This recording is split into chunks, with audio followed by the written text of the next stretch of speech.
ഞാൻ മരിച്ചെന്ന് നിങ്ങൾ അറിഞ്ഞാൽ നിങ്ങളുടെ കയ്യിലുള്ളതിൽ വെച്ച് ഏറ്റവും നല്ല ഫോട്ടോസ് സ്റ്റാറ്റസ് ആക്കണം. ഫോട്ടോയ്ക്ക് താഴെ ആദരാഞ്ജലികൾ എന്ന് ക്യാപ്ഷൻ കൊടുക്കണം. ഇത്രയും നാളും എന്നെ പറ്റി കുറ്റം പറഞ്ഞിരുന്നവരുടെ പല പുകഴ്ത്തലുകളും ഇകഴ്ത്തലുകളും നിങ്ങൾ കേൾക്കും. കാര്യമാക്കണ്ട, ഞാൻ എന്തായിരുന്നു എന്ന് നിങ്ങൾക്കറിയാമല്ലോ. പിന്നെ കാണാൻ വരുമ്പം ആരും കരയരുത്.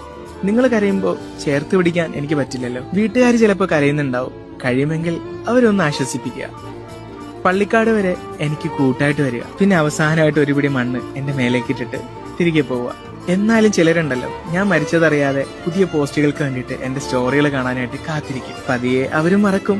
എല്ലാം കുറഞ്ഞ് പേജ് നിശ്ചലവുമാകും. 24 മണിക്കൂറിന് ശേഷം നിങ്ങളുടെ സ്റ്റാറ്റസുകളിൽ നിന്ന് ഞാൻ മാഞ്ഞു പോകും. ഗ്രൂപ്പുകളെല്ലാം ആദരാഞ്ജലികൾ കൊണ്ട് നിറയും.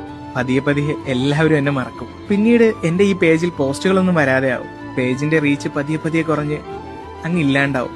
പുതിയ പോസ്റ്റൊന്നും വരാതെ ആകുമ്പോൾ പലരും അൺഫോളോ ചെയ്തും പോവും. വീട്ടുകാര് 7-ാം ദിവസവും 41-ാം ദിവസവും പ്രാർത്ഥനകൾ നടത്തും. പതിയെ അവരും മറക്കും. പിന്നെ ആണ്ടിലൊരിക്കൽ മാത്രം ഒരു മിസ് യു ക്യാപ്ഷനിൽ ഞാൻ വരും, പോവും. പിന്നെ പിന്നെ അതും ഇല്ലാതാവും. ദേ, ഞാനും നീയും ഒക്കെ മരിച്ചുപോയാൽ ഇത്രയൊക്കെ ഉള്ളൂ എന്റെയും നിന്റെയൊക്കെ ജീവിതം.